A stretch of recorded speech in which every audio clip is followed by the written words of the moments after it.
রাধে রাধে বন্ধুরা, কেমন আছেন আপনারা? আমার নতুন ব্লগে আপনাদের স্বাগতম। আমিও কিন্তু আপনাদের আশীর্বাদে অনেক ভালো আছি। তো আজকে আমরা দুজনে আবার বাজার করতে চলে এসেছি। তো এখান থেকে আমরা কাঁচা কিছু সবজি নিব।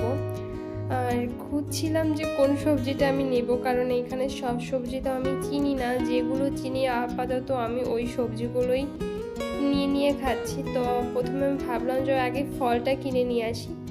আমার এই কিউ ফলটা কিন্তু খুবই ভালো লাগে। আমি এখান থেকে দুটো কিউ ফল নিয়েছি, এরপরে তরমুজটা নিব।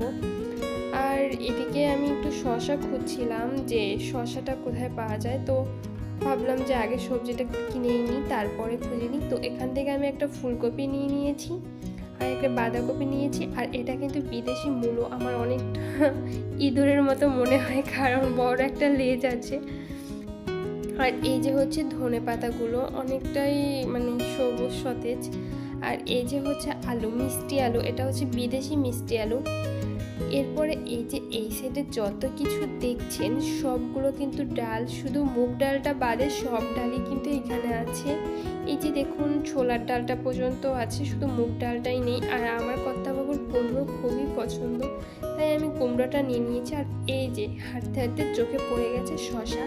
তো এটা সব জায়গায় আমি পাই না, এই জন্য আমি এখান থেকে একটু বেশি করে নিয়েছি।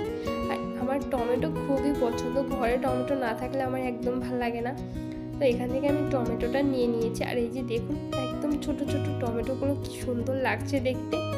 আর এই বড় টমেটোগুলোর কিলো ছিল 3.50 ইউরো করে।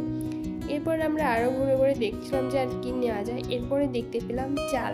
আর এখানে না আমাদের বাংলায় লেখা ছিল, এটা দেখে আমার খুবই ভালো লাগলো যে এরা আমাদের কথা ভেবে বাংলায়ও লিখে রেখেছে।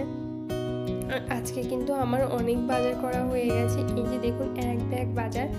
আমার এই এক ব্যাগ বাজার করতে 20.62 ইউরো লেগেছে। এখন বাইরে প্রচুর রোদ, কর্তাবাবু তার সানগ্লাসটা পরে নিচ্ছে, কারণ এত রোদে খালি চোখে তাকানো যায় না। এরপরে চলে যাচ্ছি আর একটা শর্ট ভিডিওতে আপনাদের একটা কাঠবাদাম গাছের মতো দেখিয়েছিলাম, যেতে বড় বড় ফুল আছে। তো দেখলাম এই ফুলটা অনেক নিচে, তো চলে গেলাম আপনাদের দেখানোর জন্য ফুলটার কাছে। এই গাছটা অনেক কড়ি ছিল আর ফুল ঝরে গিয়ে একটা আতা ফলের মতো হয়ে আছে। এরপরেই দেখতে পেলাম যে রাস্তার পাশ দিয়ে বেলে শাক হয়ে আছে। আমার মানে আমি তো অবাক যে এত সুন্দর বেলে শাক এখানে হয়ে আছে। হয়তো এখানকার মানুষ এই শাকটা চিনে না। এই অনেকটা এরিয়া নিয়ে কিন্তু এই বেলে শাক হয়েছে। তো আজকের ভিডিওটা এই পর্যন্ত, দেখা হচ্ছে অন্য ভিডিওতে। টাটা।